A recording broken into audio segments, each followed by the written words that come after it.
Début 2025, un pari audacieux bouleverse le Sahel desséché. 10 millions de pintades, portées par Ibrahim Traoré, s'élancent sous le nom de Opération Green Protein, une initiative qui mise sur la résilience naturelle là où la technologie échoue. La question n'est pas la viande, mais la souveraineté d'un peuple peut-il se nourrir sans permission ? Le désert, jadis muet, commence à répondre par le battement d'ailes d'oiseaux capables de survivre là où même l'herbe hésite à pousser. La promesse de ce plan n'est pas la simple production alimentaire, c'est la reconstruction d'une autonomie nationale. Si nous pouvons nous nourrir, nous pouvons nous libérer, résumait Ibrahim Traoré devant des agriculteurs. Le dispositif repose sur un maillage local. Chaque famille reçoit quelques oiseaux, les élève, puis en transmet d'autres à la communauté. Aucune usine, aucun prêt étranger, mais des coopératives et du bois recyclé. Les pintades, espèces indigènes, survivent à la chaleur, consomment les insectes nuisibles et nécessitent peu d'aliments importés. Ainsi, chaque œuf devient un acte de résistance économique. Les analystes doutaient dans l'élevage dispersé, peut-il vraiment stabiliser un pays ? Pourtant, les chiffres parlent en 3 mois, plus de 600 écloseries ont vu le jour, la plupart construites à la main. Là où l'aide humanitaire impose sa cadence, l'économie des foyers redéfinit la mesure du progrès. Ce projet propose autre chose qu'un rendement agricole, leçon politique, celle de la dignité qui s'auto-alimente. Au premier trimestre, la dépendance alimentaire locale a chuté d'environ 9%. Les pertes de bétail dues aux insectes ont diminué de près de 15%. Ces résultats modestes traduisent une rupture profonde et l'État n'a pas centralisé la production, il l'a disséminée. Dans les villages du nord du Burkina Faso, les foyers se sont transformés en micro-couveuses. Chaque oiseau nourri devient un symbole de souveraineté partagée. Ibrahim Traoré a présenté le plan non pas comme un miracle, mais comme une méthode lente transformer le sable en terre utile, la dépendance en mémoire. La télévision nationale montre désormais des enfants libérant des oiseaux, leur rire couvrant le vent chaud du Sahel. Les critiques, en Europe, y voient du romantisme rural. Pourtant, les indicateurs sociaux évoluent et l'accès aux protéines rurales progresse de 12%, le revenu paysan de 8% et l'exode des jeunes ralentit. Rien de spectaculaire, mais une ligne de fond de la confiance revient. Des économistes locaux appellent cela le dividende du sol. Les familles, autrefois tributaires des convois d'aide, mesurent leurs gains en nœuds du matin et en repas sans dette. Cette dynamique réécrit silencieusement le contrat social nourrir d'abord, gouverner ensuite. Ce n'est pas une utopie, c'est une équation. Chaque pintade est une donnée, chaque volet un indicateur de stabilité. Là où l'Occident cherche des modèles, le Burkina Faso expérimente une biologie politicienne armée de plumes contre la pauvreté. Et sous ce battement collectif se dessine une question que vaut une nation capable de se nourrir elle-même. Au nord de Waïgouya, une femme nommée Amina Senou incarne la portée humaine du projet. Mère célibataire de 28 ans, elle commence avec 10 pintades offertes par une coopérative rurale. 1 an plus tard, elle en possède plus de 400. Ses revenus proviennent désormais des œufs, de la viande et des plumes qu'elle revend au marché local. Mais sa vraie richesse, dit-elle, c'est l'indépendance. Quand je vends des œufs, je vends ma liberté. Cette phrase, reprise par la presse nationale, devient l'un des slogans du mouvement. Sous l'impulsion d'Ibrahim Traoré, les coopératives se multiplient. Chaque village forme des gardiens de couvées, des sentinelles du sol. Le projet se transmet comme une mémoire plus que comme une directive. Amina apprend aux adolescentes du quartier comment construire des enclos avec du bois recyclé et de la tôle, comment garder les oiseaux en liberté le jour et les protéger la nuit. Dans son village, les feux du matin se rallument plus tôt, et les marchés résonnent à nouveau de discussions sur les récoltes. Les économistes avaient prédit des chiffres modestes, ils n'avaient pas prévu l'effet psychologique. Là où régnait la dépendance et la résignation, renaissent fierté et entraide. La voix d'Amina circule à la radio, comme celle d'une professeure improvisée d'économie vivante. Et dans ces mots, Ibrahim Traoré trouve une validation inattendue à la souveraineté ne s'impose pas, elle se propage. Chaque plume, chaque rire d'enfant devient une donnée de transformation. Parfois, une révolution commence avec 10 oiseaux et un geste de confiance. Le déploiement de l'opération Green Protein suit un rythme que même ses initiateurs n'avaient pas anticipé. En 3 mois, 600 écloseries artisanales fonctionnent déjà. Au 6e mois, le cap du million d'oiseaux est franchi. Les marchés du Nord voient apparaître les premiers étals marqués « protéines du Sahel ». Le point de départ, modeste, devient une contagion méthodique. Dans les plaines de Dori, des camions chargés de caisses rudimentaires livrent les premiers lots. Pas d'armée, pas de protocole, seulement des techniciens agricoles formés localement. Ibrahim Traoré, en visite discrète, refuse les caméras. La révolution ne se filme pas, elle se nourrit, confie-t-il à la radio d'État. Cette phrase, diffusée en boucle, sert de repère moral. Les enfants participent à la première libération d'oiseaux. Les rires remplacent le silence des dunes. Le symbole fonctionne. À la fin du 2e trimestre, les coopératives s'étendent jusqu'à Seba et Arbinda. Les femmes dominent le maillage. Elles gèrent les œufs, fixent les prix, réinvestissent les bénéfices dans des lampes solaires, des puits et des clôtures. Le ministère de l'écologie observe les premiers effets mesurables. La malnutrition infantile baisse de 14% dans certaines zones pilotes. Les champs de mil, autrefois ravagés par les criquets, reprennent racine. Les oiseaux nettoient les insectes, fertilisent le sol et réduisent le besoin de pesticides importés. Chaque cycle de reproduction devient un maillon d'économie circulaire. En dépit des critiques, populisme rural. Mais les chiffres s'obstinent. L'accès aux protéines locales grimpe, les revenus paysans s'améliorent et les migrations ralentissent. Les universités régionales envoient des étudiants pour documenter ce phénomène inédit, une économie biologique fondée sur la réplication naturelle. Ibrahim Traoré ne cherche pas à convaincre, il laisse les données parler. Chaque œuf couvé est un prêt en moins, répète-t-il devant les caméras, sourire calme, regard droit. Son discours ne promet pas la prospérité, mais la dignité retrouvée. Au 9e mois, l'euphorie se mêle à la crainte.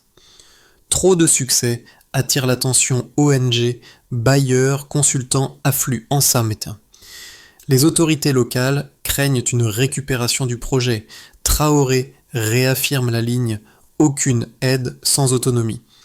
L'opération, née du sable, refuse la bureaucratie. Les oiseaux deviennent à la fois symboles, ressources et instruments politiques. Les observateurs étrangers, sceptiques, notent cependant l'évidence et les cartes satellites révèlent une densité végétale accrue de 6% sur certaines zones test.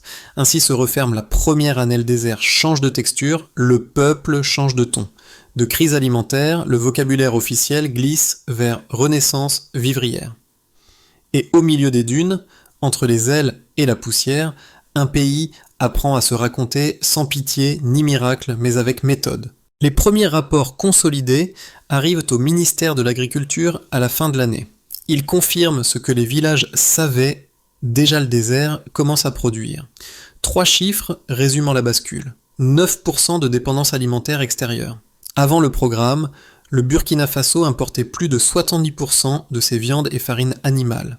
Aujourd'hui, les marchés régionaux absorbent une part croissante de la production locale. Chaque pintade élevée et consommée dans le pays représente une économie de devises et une réduction de l'empreinte logistique.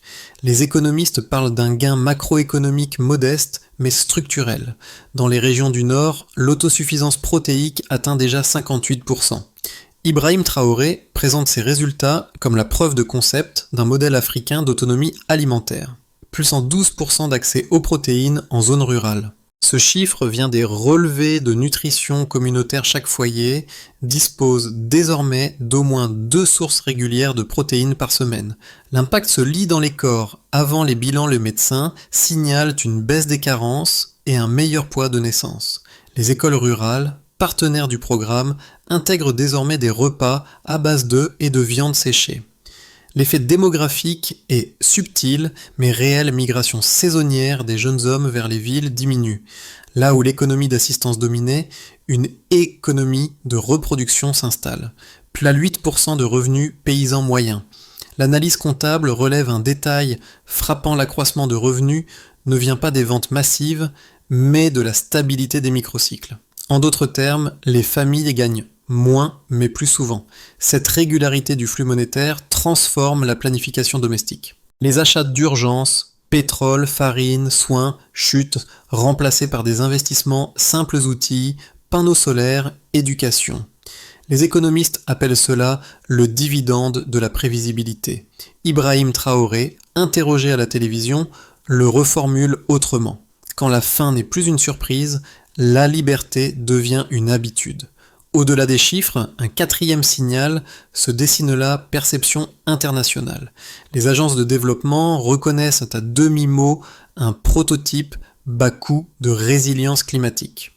Le Sahel, longtemps étudié comme espace de crise, devient un laboratoire d'autonomie écologique.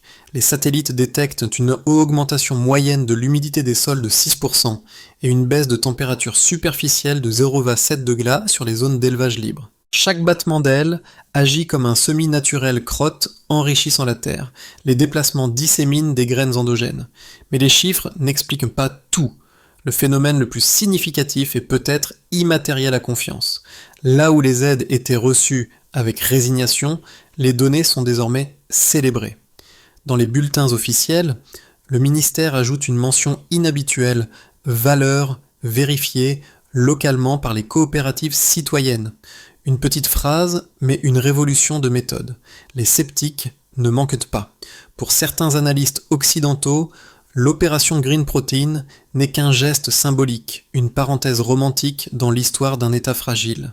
Selon eux, la décentralisation agricole risque la dispersion des ressources et l'imprévisibilité des résultats. Leur argument central aucune économie moderne ne peut se bâtir sur des couvées familiales et des oiseaux semi-sauvages.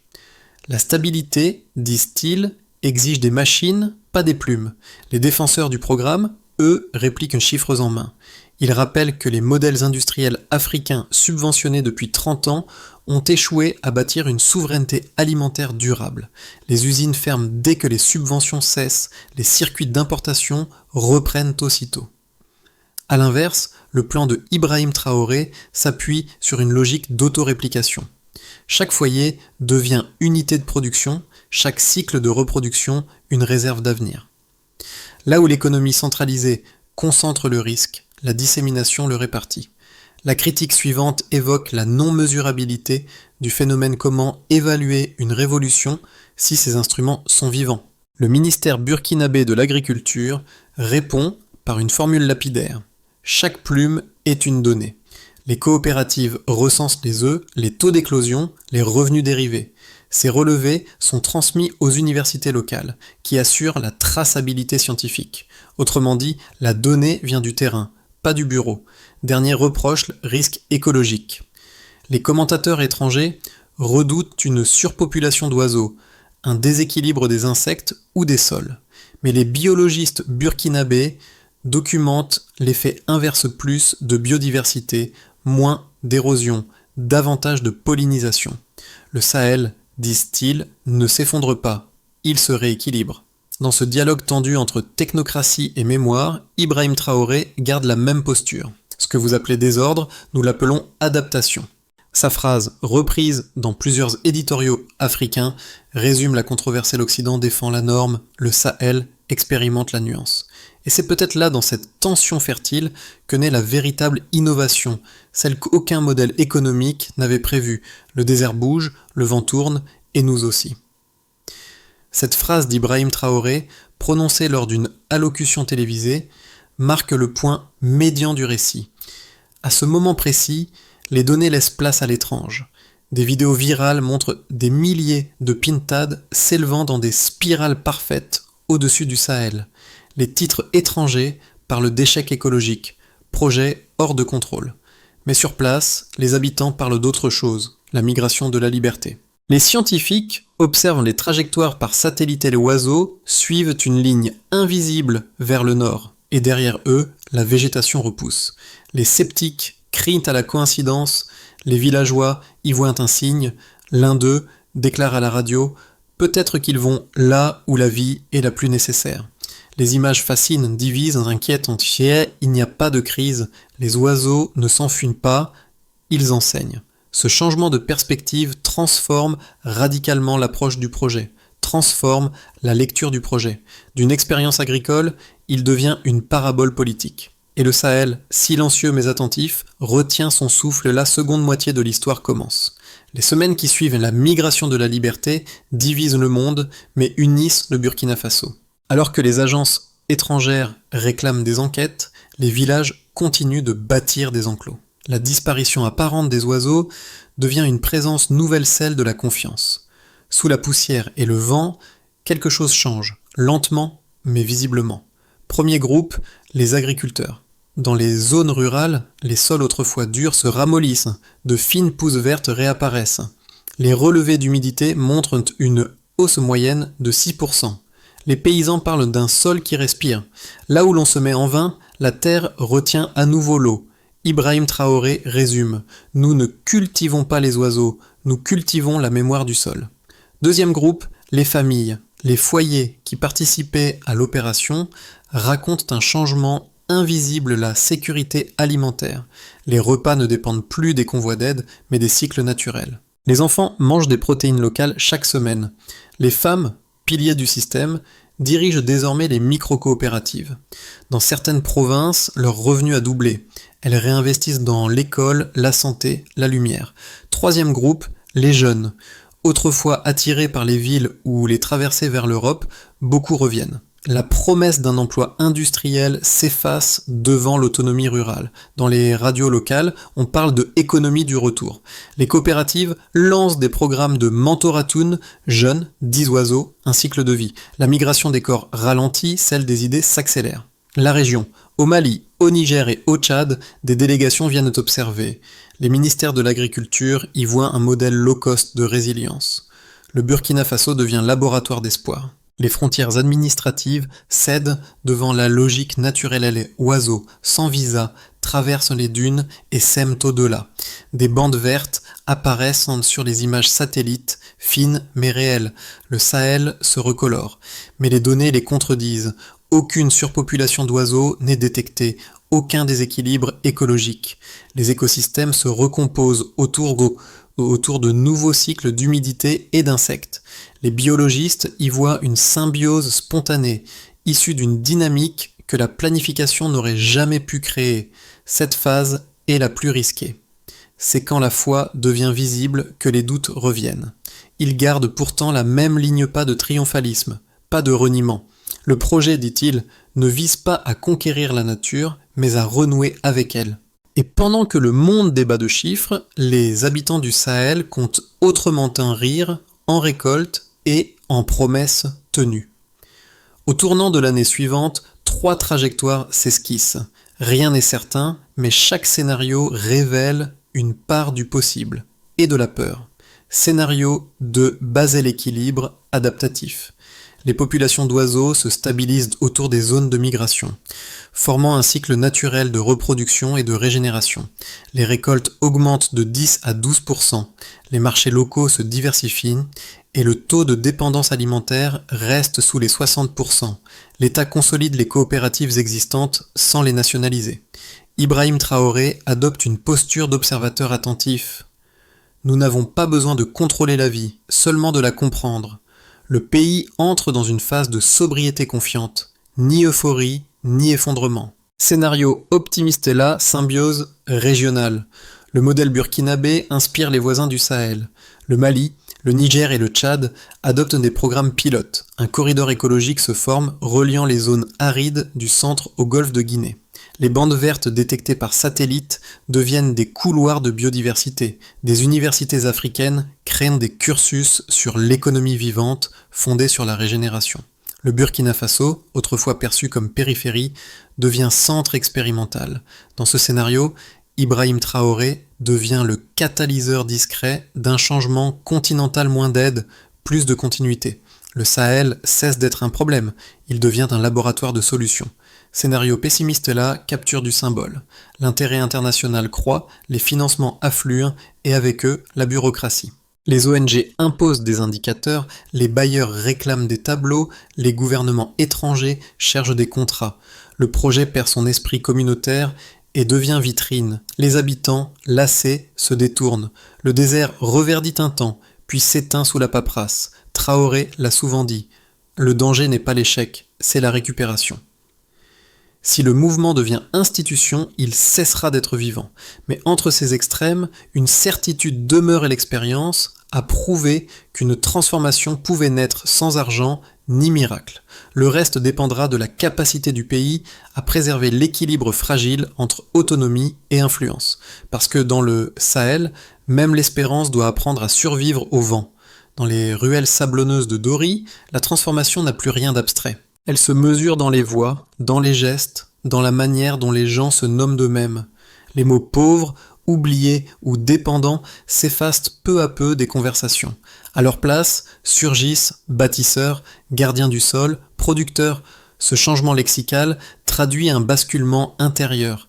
Les coopératives rurales deviennent aussi des espaces de culture. Des chansons populaires racontent le retour de la dignité. Des peintres peignent les oiseaux du Sahel sur les murs des écoles. À Wahigouya, un concours radiophonique invite les enfants à décrire leur oiseau préféré de la liberté.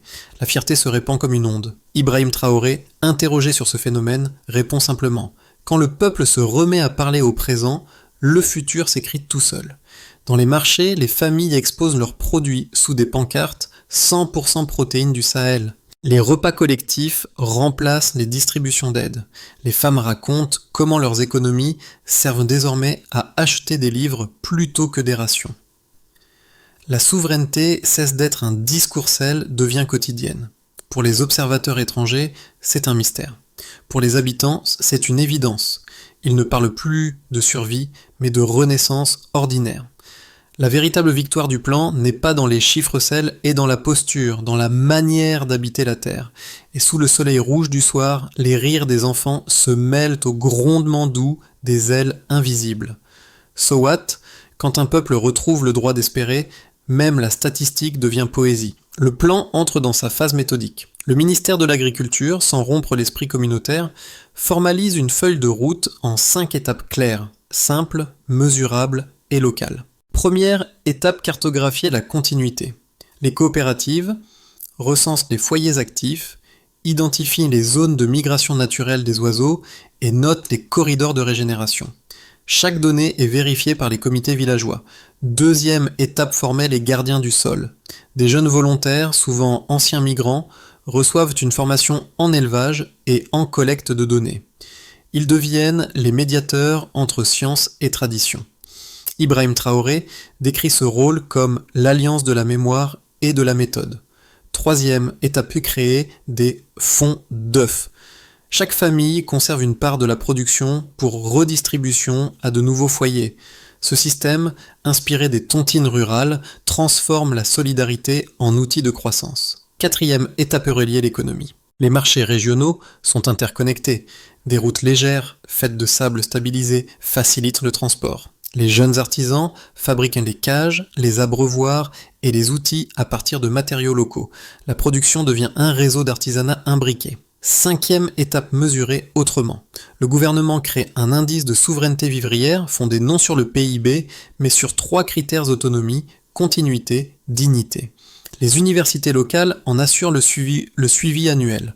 Dans son dernier discours technique, Ibrahim Traoré conclut « Nous ne cherchons pas la croissance qui gonfle les chiffres, mais celle qui renforce les racines. » Et dans le Sahel, ces racines commencent à reprendre le sable. Le crépuscule descend sur le Sahel. Les dunes, à peine teintées de vert, renvoient la lumière comme une promesse tenue à moitié. Awa, la première femme à avoir reçu 10 pintades, regarde son fils courir entre les enclos. Elle se souvient du jour où le camion du gouvernement est arrivé, sans drapeau ni discours, seulement des caisses en bois et la poussière du vent. Les oiseaux ne se sont pas envolés, ils ont marché, lentement, comme s'ils savaient qu'ils rentraient chez eux. Aujourd'hui, le village n'a plus faim. Les champs nourrissent, les marchés bruissent, et le silence n'est plus synonyme de peur. Ibrahim Traoré visite discrètement la région. Il écoute plus qu'il ne parle.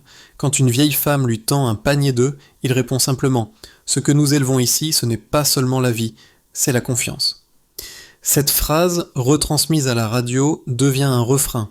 Le sable, le vent et les ailes tissent désormais une même histoire, celle d'un pays qui a réappris à se suffire. Les oiseaux s'éloignent parfois, mais le souvenir de leur vol reste ancré. Et quand Awa lève les yeux vers le ciel, elle murmure « S'ils retrouvent leur chemin, alors nous le pouvons aussi. » L'histoire du Sahel, aujourd'hui, ne se raconte pas avec des chiffres ou des promesses vides. Elle se vit dans les rires des enfants, dans la chaleur des foyers et dans les mains pleines de plumes, d'œufs et de terre. Ibrahim Traoré ne cherche pas à faire des adeptes, mais à semer des graines d'autonomie. Aujourd'hui, il invite chaque pays, chaque communauté à regarder le désert différemment, à y voir non pas un lieu de crise, mais un terrain de possibilités. Que faire ? Soutenir les projets locaux, partager les connaissances acquises, laisser les idées germer et les solutions pousser une plume à la fois. Si ce projet a appris quelque chose, c'est que l'avenir appartient à ceux qui nourrissent le présent. Alors, si vous croyez qu'un monde peut se nourrir sans dépendre de l'extérieur, rejoignez-nous. Si vous croyez que les communautés doivent pouvoir décider de leur avenir, ensemble, partageons cette vision. Car au Sahel, une révolution silencieuse a déjà commencé. Et elle ne demande qu'à se propager.